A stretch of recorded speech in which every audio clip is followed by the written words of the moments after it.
안녕하세요. 오늘도 사연살롱을 찾아주셔서 감사합니다. 저는 동화책 사파가예요.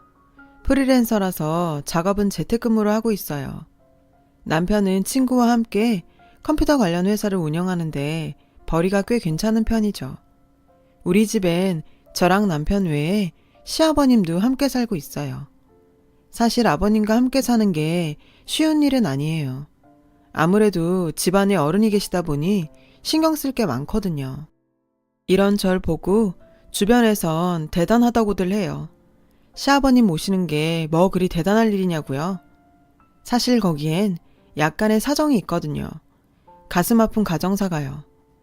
저희 아버님은 몸이 안 좋으세요. 거동이 불편하실 정도로요. 저희 부부가 결혼하고 얼마 안 돼서 뇌출혈로 쓰러지셨는데 이후에 뇌졸중 진단까지 받으신 상태죠. 그 후로 거동은 물론 주위 도움 없이는 일상생활도 불가능한 상태예요. 저도 처음부터 몸 아픈 시아버지를 모시고 살 생각은 없었어요. 상황이 그러니 모시게 된 거죠. 제 남편은 사남매 중에 막내로 위로 형 둘과 누나 한 명이 있어요. 남편이 그러는데 자기는 어려서부터 집안의 눈엣 가시였대요. 어머님과 형들 그리고 누나한테요. 이미 든든한 두 아들과 살림 미천인 딸까지 있으니 딱 됐다 하는 찰나에 계획에 없는 넷째가 태어나서 어머님은 무척 황당하셨다나 봐요. 먹고 살기도 힘든데 입만 늘었다고요. 그래서일까요? 남편은 어린 시절을 생각하면 암울한 기억뿐이래요. 늘 혼났던 기억과 어머님의 푸념이 떠올라서죠. 넌 태어나지 말았어야 했어. 자신을 낳아준 엄마한테 그런 말을 듣고 살았으니 어린 나이에 얼마나 상처가 됐겠어요. 언젠가는 하도 억울해서 악을 쓰고 대들다 죽도록 맞기도 했다더군요. 엄마가 그럴 정도니 형제들은 또 오죽했겠어요. 어린 동생을 보살펴주긴커녕 늘 종부리듯 했다더라고요. 그런 남편에게 유일한 버팀목은 아버님이셨죠. 당시 시부모님은 주말 부부셨는데 아버님 일터가 지방에 있어서 그랬대요. 금요일 밤에 오셔서 일요일 저녁에 다시 내려가셨는데 그래서 남편은 늘 금요일 밤을 손꼽아 기다렸다더군요. 아버님은 자식들을 차별하진 않았지만 유독 막내인 남편을 특히 아끼셨대요. 볼 때마다 안아주고 놀아주실 정도로요. 그러니 남편이 아버님을 좋아하지 않을 수가 없었겠죠. 아마도 어머님이 남편을 못마땅해 하는 걸 알고 계셔서 더 그러셨는지도 모르겠어요. 방학이 되면 남편은 아버님을 따라 아버님 숙소에서 지내곤 했대요. 집에 있는 것보다 그 편이 더 좋았다고 하더라고요.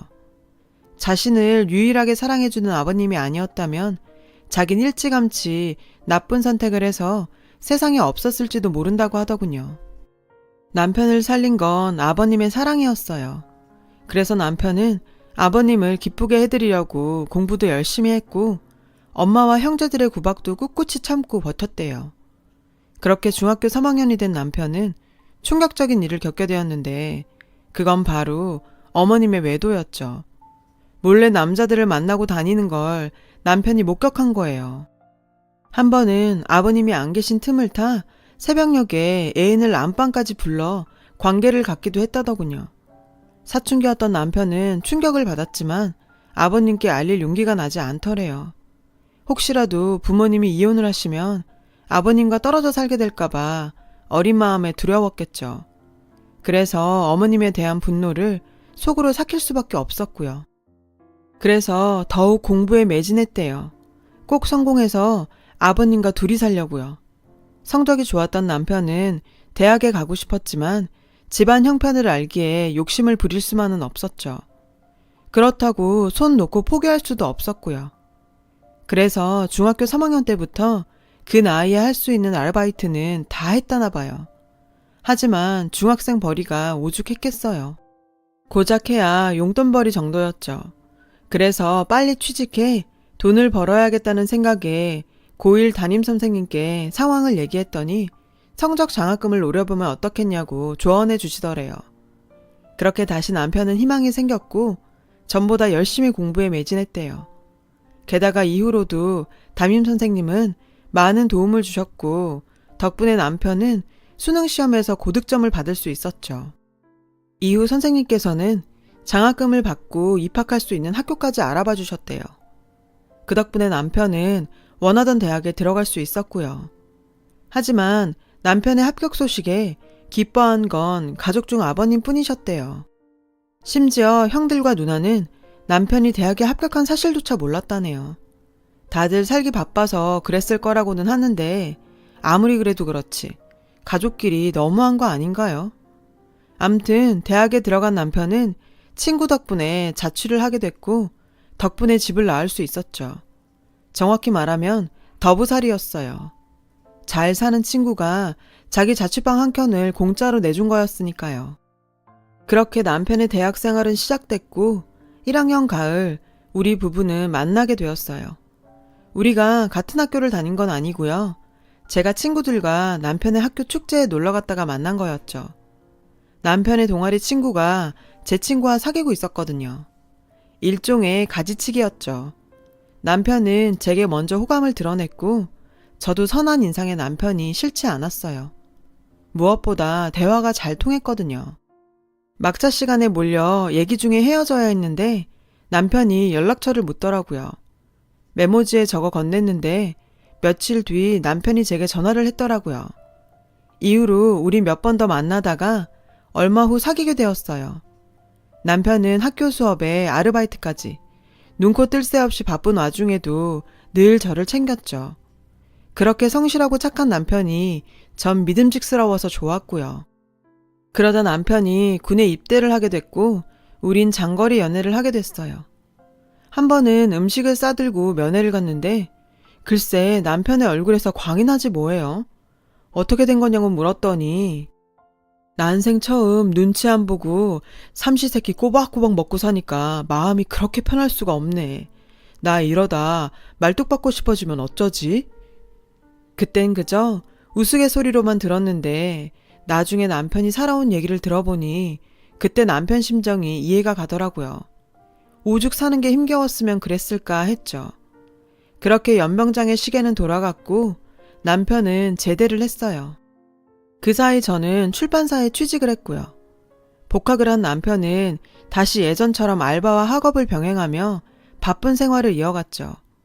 그러던 어느 날 졸업을 한 학기 남기고 친구와 창업을 하겠다고 하더라고요. 게다가 사업에 전념하기 위해 자퇴까지 하고서요. 당연히 전 반대를 했죠. 사업이 잘 된다는 보장도 없는데 덜컥 자퇴를 해버리면 나중에 취직도 힘들 테니까요.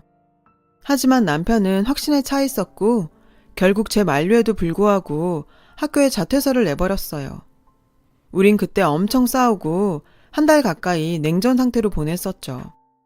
그런데 창업 준비로 고군분투하는 남편을 보니 언제까지고 토라져 있을 수만은 없더라고요. 적어도 나만큼은 힘이 되어주자 싶어 먼저 손을 내밀고 화해를 했죠. 남편의 회사는 컴퓨터 프로그램 제작과 스마트폰 앱을 다루는 회사였어요. 젊은 패기였는지 정말 자신이 있었던 건지 남편과 친구는 자신감이 넘쳐 보였죠. 하지만 모든 일이 다 그렇듯 기반을 다지기까지는 시련이 따르기 마련이잖아요. 남편 회사 역시 그랬어요. 처음엔 고전을 면치 못하다가 우연히 기회를 잡게 됐죠. 시범 삼아 출시했던 스마트폰 앱이 입소문을 타기 시작했고 그걸 필두로 출시한 앱들이 연달아 히트를 친 거죠. 덕분에 회사는 궤도에 오르게 됐고요. 정말 기적 같은 일이었어요. 남편이 청춘을 갈아 넣은 회사는 그렇게 조금씩 성장을 거듭했고 현재는 중소기업 수준의 매출을 올리는 회사로 거듭나게 되었어요. 남편의 노력이 빛을 발한 거죠. 당시 전 출판사에서 사파 디자인을 맡고 있었는데요. 대형 출판사라 월급이며 복지도 괜찮아서 나름 안정적인 생활을 하고 있었어요. 그렇다 보니 슬슬 결혼을 꿈꾸게 되었죠. 하지만 아무리 기다려도 남편은 결혼 얘기를 꺼내지 않더라고요. 내심 서운한 마음이 들던 어느 날 남편이 회사로 찾아왔더라고요. 오랜만에 같이 저녁을 먹자면서요. 그런데 그 순간 전 알아버렸어요. 이 남자가 청혼을 하려고 왔다는 걸요. 평소 입지 않던 양복에 넥타이, 게다가 손에 땀이 나는지 자꾸 손바닥을 바지에 문대고 있었거든요. 전 모른 척 시치미를 떼고 남편이 먼저 고백해주길 기다렸죠. 궁금했거든요. 부끄러움이 많은 이 남자가 어떻게 청혼을 할지 말이에요. 그렇게 식사를 마치고 막 일어서려는데 남편이 제 손을 덥석 잡더라고요. 그리고 떨리는 목소리로 말했죠. 자신은 지금껏 한 번도 누려보지 못했지만 저와 함께라면 따뜻한 가정을 꾸릴 수 있을 것 같다고요. 자신과 결혼해달라고 말이죠. 대단한 이벤트도 아니고 눈물 나는 멘트도 아니었지만 솔직하고 담백한 그 말에서 전 남편의 진심을 읽을 수 있었어요. 그래서 흔쾌히 승낙했고요. 그날 우린 카페로 자리를 옮겨 그동안 하지 못했던 이야기를 나누었어요. 남편의 가정사에 대해서요. 자신의 어린 시절과 가족사, 그리고 힘들었던 성장 과정, 아버님에 대한 이야기까지 모두를요. 나직한 목소리로 담담히 이어진 남편의 얘기에 전 눈물이 났어요. 20살 때부터 곁에서 지켜봤기에 힘들게 살아온 건 알았지만 그 정도일 줄은 몰랐거든요. 이번에 인사드리러 가보면 알겠지만 나한테 가족은 아버지뿐이야. 혹시 다른 사람들이 상처 주는 말을 해도 그냥 듣고 넘겨줬으면 좋겠어. 미안해, 내가 이런 놈이라서. 전 그런 남편한테 걱정 말라고 했어요. 직장생활 짬밥이 얼만데 그런 자리를 못 넘기겠냐고요. 그러면서도 내심 걱정이 되긴 했죠. 앞으로 계속 볼 시댁 식구들이니까요. 그렇게 우리는 시댁에 인사를 드리러 가게 됐어요. 집에 가보니 남편 말대로 우릴 환영해주는 건 시아버님 뿐이더라고요. 어머님은 보자마자 빈정거리셨죠. 지 형들보다 먼저 가겠다니 나 원참. 넌 장유유서도 모르니? 생전 연락 한 번 없더니 결혼할 때 되니 부모가 필요하긴 했나 보지? 배은망덕한 놈 같으니라고. 시종일관 어머님은 남편을 깎아내리는 말만 해대셨어요. 그런 어머님 앞에서 남편은 죄인처럼 고개를 숙이고 있었죠. 얘긴 들었지만 막상 눈앞에서 보니 가슴이 미어졌죠. 그날 우린 최대한 감정을 억누른 채 시어머니의 푸념을 듣다가 저녁도 제대로 못 얻어먹곤 쫓겨나다시피 나왔어요. 분하고 화가 났지만 나보다 힘들 남편을 생각해 꾹 참았어요. 반면 우리 집에선 남편을 반갑게 맞았죠. 이미 부모님과는 학부 때부터 얼굴도 익힌 데다 밥도 몇 번 먹었던 사이라서 마치 아들 대하듯 자연스럽게 대해주셨거든요. 남편도 자기 집에서와는 달리 밝고 활기찬 모습이었고요. 그런 모습을 보니 저도 덩달아 기분이 좋더라고요. 가여운 사람, 처가에서라도 대접받고 살게 해야겠다 마음 먹었죠. 그리고 얼마 뒤 양가 상견례가 있었어요. 바로 전날까지 전 시어머니 때문에 걱정을 많이 했는데 웬일인지 상견례 자리에서는 멀쩡히 행동하시더라고요. 아무래도 사돈 앞이라 그런 거겠지만요. 우린 둘 다 모은 돈이 많지 않아서 조촐하게 친척들과 친구들만 불러 식을 올리기로 했어요. 그렇게 결혼식 당일이 되었고 우린 별탈 없이 식을 올릴 수 있었어요. 그런데 결혼하고 얼마 안 돼 일이 터지고 말았죠. 아버님이 쓰러지신 거예요. 병원에 가보니 뇌졸중이라고 하더군요. 그런데 그 말을 들은 시어머님이 세상을 다 산 사람처럼 곡을 하시지 뭐예요. 전생에 내가 무슨 죄를 지어서 저 인간 병수발까지 해야 돼? 지질이 복도 없지. 아이고 내 팔자야. 사람들이 쳐다보는데도 아랑곳 않고 자신 팔자 타령을 하시더라고요. 그 모습을 본 남편은 주먹을 부르르 떨었어요. 전 혹여 남편이 무슨 짓이라도 벌이지 않을까 가슴을 조였죠. 한참을 곡을 하던 시어머님은 저희 부부를 보며 그러시더군요. 니네 형 누나들 바쁜 거 알지? 보니까 니네가 제일 한가한 것 같던데 집에 들어와서 네 아버지 간호 좀 해라. 새아기 너도 어차피 결혼을 했으니 일 그만둬야 할 거 아니니? 시집 온 지 얼마 안 된 며느리한테 시아버지 병수발 떠넘기는 것도 모자라. 뭐가 그리 당당한 건지 이해가 안 됐죠. 게다가 들어와서 병수발을 하라니 말인즉슨 시집살이를 하라는 거잖아요.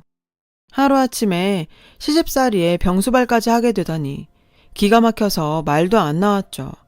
아버님 간호까지는 어떻게 봐주겠지만 그래도 이건 아니죠.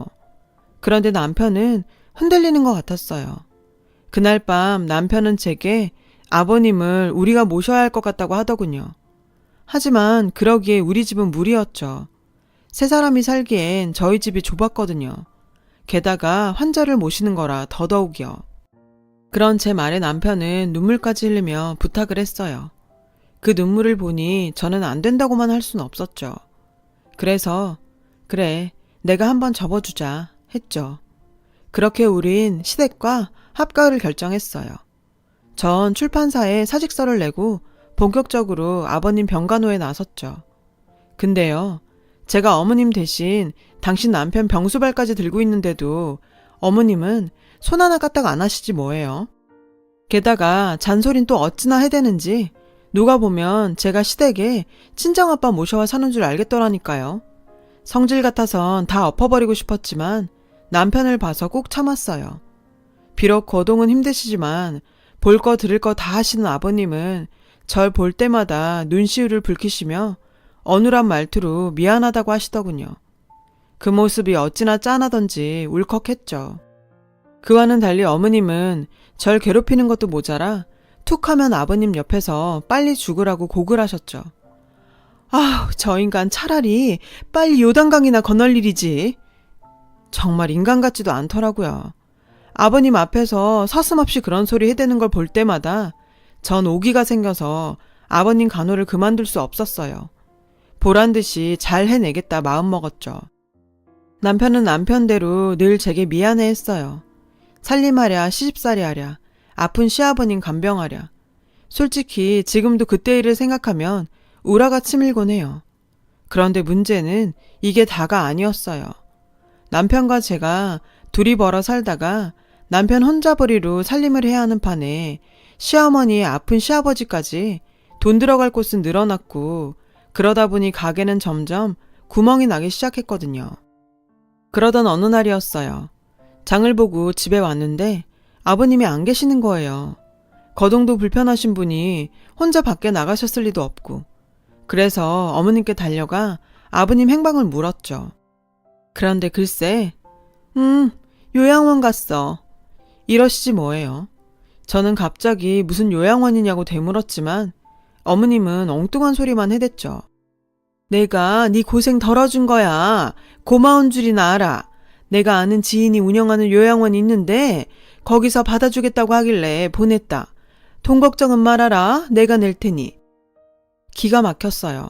아니, 그런 일을 가족과 상의도 없이 도둑장가 가듯 치러요.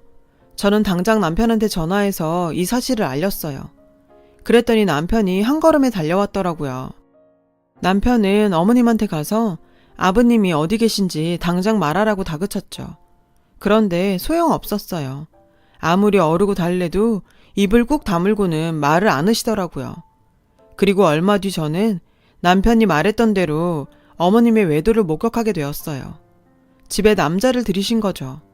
도대체 어디서 남자들을 그렇게 데려오는지 정말 한심해서 말도 안 나오더라고요. 밤마다 안방에서 새어나오는 그 더러운 소리에 정말 토할 것 같았어요. 전 그때 난생 처음 사리를 느꼈다니까요. 도저히 참을 수 없어서 남편을 잡고 분가하자고 난리를 쳤죠. 남편도 그러고 싶어 보였지만 그간 보증금을 야금야금 헐어먹은 탓에 당장 직구할 돈이 없어서 참을 수밖에 없었어요. 그렇게 1년가량이 흘렀어요. 남편은 그 사이 전국 요양원을 다 뒤졌죠. 그런데도 아버님의 행방은 찾을 수 없었어요. 그러던 어느 날이었어요. 상황이 급반전되는 일이 벌어진 거예요. 그날은 주말이라 어머님과 남편 모두 집에 있었거든요. 그때 초인종 소리가 들렸어요. 나가보니 대문 앞에 아버님 연배의 어르신이 서 계시지 뭐예요. 혹시 집안 어른인가 싶어 남편을 불러서 아는 분이냐고 물었죠. 모른다더라고요. 그런데 내가 혹시 윤수냐? 제 남편 이름을 물으시더라고요. 남편이 그렇다고 했더니 대뜸 저한테 그럼 그쪽이 수연이겠구나, 윤수처. 제 이름까지 아시더라고요.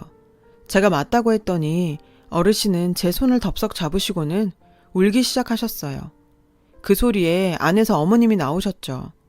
그런데 어르신이 어머님을 보더니 갑자기 돌변해선 어머님 머리채를 휘어잡지 뭐예요. 어머님은 머리가 잡힌 채 나 죽는다고 고래고래 소리를 치셨죠. 남편은 간신히 어르신을 떼어놓았어요. 어르신은 여전히 화가 안 풀리시는지 씩씩대며 그러시더군요. 망할 것. 멀쩡한 지 남편을 버리고 어디 뻔뻔하게 얼굴을 디밀어. 천벌받을 년 같으니라고. 어르신은 어머님을 향해 욕설을 내뱉으시군 남편 손을 잡아 끄셨어요. 윤수야, 가자. 네 아버지 찾으러. 어르신의 말에 남편은 동요하기 시작했죠. 그리곤 뭐에 홀린 사람처럼 차키를 들고 나와 어르신과 저를 태웠어요. 그런 남편을 보고 어머님은 콧방귀를 뀌며 그러시더군요. 저 미친 영감탱이가 퍽이나 알겠다. 남편은 그러거나 말거나 차에 시동을 걸었어요. 전 일단 자초지종부터 듣고 움직여도 움직이자 했지만 남편은 아버님 얘기에 눈이 뒤집혀서 막무가내였죠. 남편은 어르신이 건넨 주소를 향해 차를 몰았어요. 솔직히 전 반신반의했고요. 그런데 달리는 차 안에서 어르신이 그러시는 거예요. 아버님과 어르신은 수십 년 전 군대에서 만난 선후인 관계라고요. 군대에서 괴롭힘을 당하던 어르신은 이러고 사느니 차라리 죽자 결심을 했고 보초를 서던 중 죽을 결심을 했었대요. 그때 어르신의 총구를 막아선 게 아버님이셨죠. 아버님이 그러셨대요. 저런 버러지 같은 것들 때문에 왜 내가 죽어야 하느냐고. 죽고 싶으면 차라리 그 정신으로 살아서 복수하라고요. 저놈들 보란듯이 멋지게 살아내서 떵떵거리고 잘 사는 게 쟤들이 가장 두려워하는 복수라고요. 죽어봐야 개죽음밖에 더 되겠냐고. 그 말에 정신이 확 들더래요. 그래서 그날부터 죽기 살기로 악을 쓰고 사셨대요. 아버님은 제대하는 그날까지 어르신을 곁에서 지켜주었고 그렇게 두 분은 의형제로 지내셨다고요. 하지만 제대 후 얼마 안 돼 어르신 가족은 미국으로 이민을 가게 되었고 타지에서 먹고 사느라 바빠서 연락도 못하고 사셨다고요. 그렇게 아버님과 연락이 끊어진 거죠. 그러다 은퇴 후 생활에 여유가 생겼고 유독 아버님 생각이 간절해서 무작정 한국을 방문하셨었대요. 수소문 끝에 가까스로 아버님과 재회할 수 있었다네요. 얘기를 들어보니 우리가 결혼을 하던 그 시기쯤 같았어요. 이후로 한동안 통화도 하고 편지도 주고받았었는데 갑자기 또 연락이 끊어졌다더군요. 아마 아버님이 쓰러지신 그 시기였던 것 같았어요. 그런데 얼마 전 아버님한테 편지 한 통이 도착했고 편지를 보곤 한국으로 바로 들어오셨다더군요. 지금 찾아가는 주소지가 바로 편지에 적힌 주소였대요. 편지엔 삐뚤빼뚤한 글씨로 빼곡히 차 있었는데 그 내용을 읽고는 도저히 참을 수가 없었다고 하시더군요. 편지의 내용은 대략 이러했어요. 어머님이 애인과 작당해 자신을 외진 요양원에 보내버렸고 유일하게 자신을 보살펴주던 막내 아들 내외와도 연락을 끊어버렸다고요. 이 편지를 받거든 막내 아들 내외를 찾아가 자신이 있는 곳으로 와달라고 부탁 좀 해달라고요. 그 편지는 요양원에 봉사활동을 하러 온 학생한테 부탁해서 어렵게 보내셨던 모양이었어요. 어르신은 집으로 전화를 할까 편지를 쓸까 고민을 하시다가 혹시라도 어머님이 받고 먼저 손을 쓰지 않을까 걱정이 돼서 직접 오셨다더군요. 전말을 전해 들은 남편은 갓길에 차를 세우고 한참을 울었어요. 전 그런 남편을 달래주다 저도 같이 울음을 터뜨렸죠. 정말 어머님은 인간도 아니었어요. 우린 산길을 한참 달려 숲속의 외진 요양원을 찾을 수 있었고 그곳에 아버님이 계시다는 걸 알 수 있었어요. 하지만 병원 측에선 환자를 내어줄 수 없다고 하더라고요. 보호자인 어머님 동의 없이는 절대 안 된다고요. 할 수 없이 우린 경찰을 불렀어요. 그리고 어르신이 받았던 아버님 편지를 보여주고 내막을 설명했죠. 그렇게 우여곡절 끝에 우린 아버님을 만날 수 있었어요. 휠체어를 타고 나오시는 아버님을 보자 남편은 달려가 와라 끌어안고 아이처럼 엉엉 울었죠. 아버님도 그렇고요. 그 모습에 그 자리에 있던 사람들 모두 펑펑 눈물을 흘렸죠. 아버님은 그 사이 상태가 많이 나아지신 것 같았어요. 어떻게든 살아나가기 위해 재활훈련을 열심히 하셨대요. 그 길로 우린 아버님을 서울에 있는 요양병원에 모셨어요. 그리고 어르신의 도움을 받아 변호사를 선임했죠. 사악한 시어머니를 고소하려고요. 변호사와 상담을 해보니 노인 방치와 학대 등으로 고소할 수 있다고 했어요. 아무래도 남편은 자신의 어머니를 고소하는 게 쉽지 않은 것 같았지만 결국 고소하기로 마음을 굳혔어요. 저 역시 남편 뜻을 따르기로 했고요. 하지만 한 집에 살면서 어머님을 고소한다는 게 내심 찝찝하긴 했어요. 지금까지도 그랬지만 앞으론 더더욱 집이 지옥처럼 느껴질 게 뻔했으니까요. 그렇다고 당장 나가 살 집도 없어서 걱정을 하고 있었는데 뜻밖에도 어르신께서 자신의 명의로 된 아파트를 내주시겠다는 거예요. 어차피 본인은 미국에 살고 있어서 관리하기도 힘들다면서요. 마침 비어있으니 들어가 살라더군요. 저희가 돈을 모아 독립할 수 있을 때까지 무료로 쓰라고요. 하지만 남편과 전 선뜻 그러겠다고 할 수 없었죠. 그렇잖아요. 서울 시내 아파트가 한두 푼도 아니고 전셋값만 해도 수억인데 우리 부부가 난감한 표정으로 말이 없자 어르신이 한 가지 조건을 거셨어요. 대신 아버님을 모시는 게 조건이라고요. 안방에 환자 병상이랑 필요한 의료품을 넣어줄 테니 성심성의껏 아버님을 잘 모시라고 하셨죠. 아버님은 자신의 생명의 은인이니 이 정도는 해드려야 자신도 마음이 놓이시겠다고요. 어르신의 설득 끝에 우린 그러기로 했어요. 그렇게 우리는 아파트로 이사를 했어요. 아버님도 함께요. 얼마 뒤 어머님이 남편한테 전화를 했더군요. 고소당한 사실을 알게 된 거죠. 게다가 어머님을 통해 알게 된 사실이 하나 더 있는데요. 글쎄 아버님이요. 어머님한테 이혼을 요구하셨다지 뭐예요. 게다가 어머님의 상간남들 모두에게 간통에 대한 위자료까지 청구하셨고요. 어머님이 살고 있는 집도 부동산에 내놓으셨더라고요. 어머님은 하루아침에 거지꼴이 났다고 남편한테 아버님 마음 좀 돌려달라 사정을 했다는 거예요. 당연히 남편은 거절했죠. 그런데 더 웃긴 사실이 뭔지 아세요? 아버님이 상간남들한테 위자료를 청구했다는 소식을 듣곤 남편 형제들이 쪼르르 저희 집으로 몰려왔지 뭐예요. 평생 한번 챙기지도 않더니 양갱이며 화과자까지 사와서는 아버님한테 그 돈 받으면 좀 나눠주십사 부탁을 하더라고요.